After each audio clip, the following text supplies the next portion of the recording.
Изоставен багаж затвори автогара в Пловдив. Подробностите след малко. Здравейте, вие гледате онлайн емисията новини на TNS TV. Аз съм Олга Даскалова. На 13 февруари 2016 година за по-малко от час багер събори бащината къща на Милен Паунчев. Пловдивчанинът, който за няколко месеца се превърна от милионер в бедняк и чиято история ви разказахме от TNS BG. Новият собственик на имота, найден, така и не разбрал кой е съборил къщата, тъй като тежката техника се изнесла скоростно от имота. Той е пуснал жалба в прокуратурата, но тъй като разбрал, че полицията не може да открие извършителите, наел частна детективска агенция. Детективът установява, че събарянето е било възложено на фирма Стенли Транс ООД, а операцията по събарянето е водена от Рангел Стоичков. Вижте повече в следващото видео. Аз бях в събота на 13 на състезание и разбрах от приятели, че са ми съборили къщата и в интернет видях. В понеделник на 15, първия работен ден, отидах в районната прокуратура, подадах жалба и месец и половина след това няма никакво развитие от полицията. Намерихме и даже свидетел, който не искам да казвам на събарянето, не искам да споменавам името му, анонимен искам да го оставя, знам ли как ще се развият работите. Намерихме камери, свалихме видеозаписите, локализирахме един от автомобилите, качихме го в софтуерна програма, излезе номера и вече по номера почна да се издирваме. Коя институцията ще ви отговаря на вас? Тоест аз трябва да съм институция, за да отговорите. Естествено, то си има органи, то си има ред в тази държава. Ами собствениците твърдят, че тази къща е съборена незаконно. Тази къща, като може да се твърдят много работи, то си има ред, по който се правят нещата. Защо трябва да ви давам на вас обяснение? Точно за това питам, по какъв ред сте минали. Защо трябва на вас да ви давам обяснение? Целият разказ на найден Стоян Мирчев и Рангел Стоичков гледайте в TNS BG.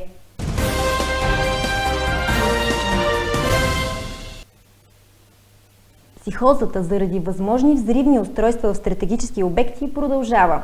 Изоставен багаж затвори автогара Север в Пловдив днес по обед. От мерки за сигурност полицията евакуира гарата, а автобуси не се допускаха. Причината за паниката беше изоставен багаж. След 40-минутно издирване собственикът му сам се появи и си го взе. Той изоставил сака с дрехи, за да пазарува хранителни продукти от близък хипермаркет. Сапьорите бяха отзовани, а автогарата продължи нормалната си работа.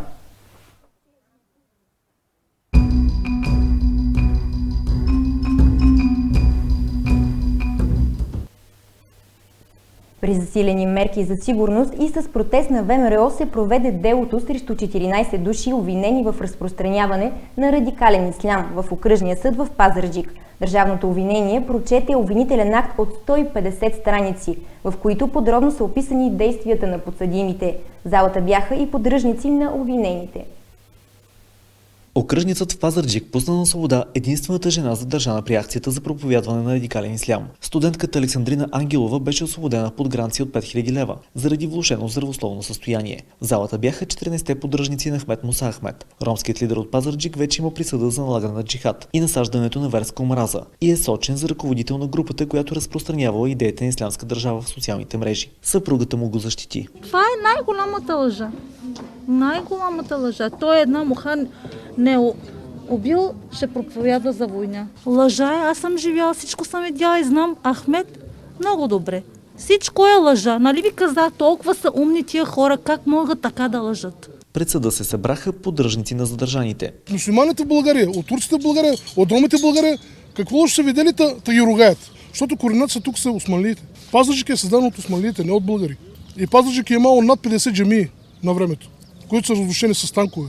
Докато течеше съдебното заседание, се проведе и протест на ВМРО. Безспорно Европа се намира в състояние на война. Безспорно България е част от тази война. И още по-безспорно, ако в България има джихадизъм, той се намира в циганската махала на Пазарджик. Затова няма никакво съмнение. Тези хора, част от тях вече са осъждани веднъж ефективно, признати са за виновни за това, което правят. В световен аспект някой да успял да пресече терористична дейност. Тези хора не са вълшебници, нито прокуратурата разполага с такава възможност. Това, което се случва, се случва. Разпитите на свидетели и вещи лица по мегаделото с радикален ислям продължават и в петък. Синя зона в Пловдив поскъпва от 1 май. Цената на престой за 1 час става 1 лев и 50 стотинки, а също така ще работи и в съботните дни. Защо се налагат промените според общината и какво мислят пловдивчани? Вижте в следващото видео.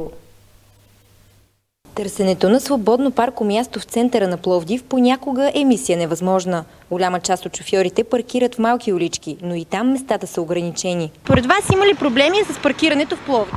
Да, много големи. На някои места, да. Ще имаме как. Да, според мен има, особено в центъра. Има проблем, няма как да няма. Поскъпването на синя зона е решение на проблема според градските власти. Кметът Иван Тотев предупреди, че цената на час престой може да скочи и до 2 лева. Стига с това да се постигне нужният ефект. За нас е много важно как да регулираме трафик. Увеличаване на работното време на синя зона, като тя да обхване и съботния ден. Увеличаване на цената на синя зона с 1,50 лв. Пловдивчани смятат обаче, че поскъпването няма да облегчи по никакъв начин движението в центъра и липсата на свободни места за паркиране. А от 1 май сега ще се увеличи синята зона на 1,50 лв. Според вас това ще подобри ли паркирането? Аз не мисля, че това ще реши проблема. Трябва да се правят нови паркоместа, вместо да се увеличава. Мисля, че не, пак ще бъде така. Абсурд. Би трябвало да се направят повече паркоместа, а не синя зона. Трябва да се мисли за повече място, за паркинги многоетажни. Много хора имат коли вече и затова трябва паркинги. Според хората, новата цена на синя зона е пореден начин за прибиране на пари. А според вас на какво се дължи това поскъпване? На кражба. Някой политик сигурно има дълг към някоя европейска държава, може би. Някой иска да вземе парите, това е ясно. Не му стигат. Постепенно ще се върви и към автоматизация на платеното паркиране. Промени има още и в работното време на синя зона. Пловдивчани ще си плащат и през съботния ден, като работното време ще бъде като през останалите дни от седмицата. От днес в Природонаучния музей в Пловдив може да се види най-голямата частна колекция на пеперуди и с безгръбначни от над 2000 екземпляра. Тя е на Петко Петков от Ямбол, който от десетилетия събира насекомите. Експозицията ще остане 2 месеца в музея, а за нея ще се плаща допълнителен вход. Най-впечатляващата пеперуда е азиатска нощна пеперуда, която достига до 32 см.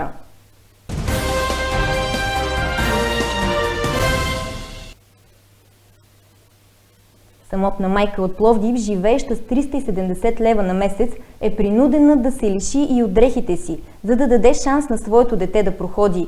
Малкият Никола е с детска церебрална парализа, а баща му напуснал семейството, когато разбрал за тежката диагноза. За да съберат нужните средства, майката на детето продава дрехите си в интернет. Ето и какво разказа тя. Ники на 3 годинки, диагнозата ни е детска церебрална парализа, спастична квадрипареза. До момента имаме направени 10 операции в клиника Медлайн при доктор Янакиев. Сега ни предстои един курс на лечение в Полша. На 8 май заминаваме и набираме средства, които са необходими за заминаването ни.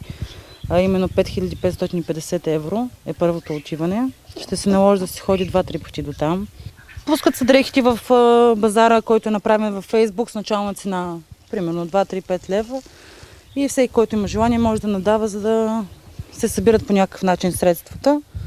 Парите от търга се превеждат по сметката на детето, за да може да се събере сумата нужна за заминаването ни в Полша. Колко пари са събрани? Около 2300 лева. Предстои ни още около 8000 и повече. Като отделно ще се купуват билети, пътни, за първото отиване говорим само. След това не се знае още колко път ще се наложи да се ходи. Имаме поставени кутии на много места тук в Пловдив и не само.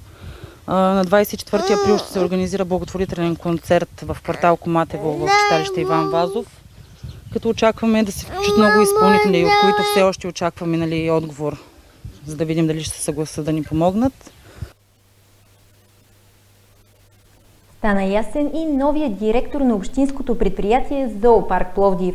Заповед за назначаването на Минко Михайлов е подписана тази сутрин от кмета Иван Тотев. Както следващите дни, той ще започне работа. Основната функция на Михайлов, докато отвори зоопарка през юни, е да търси животни за него. Освен за другите български зоопаркове, той ще дава становище и какви животни да бъдат закупени. Такива бяха новините на TNS TV през изминалия ден. Не пропускайте да следите и новинарският ни сайт TNS.bg. От мен довиждане и до утре!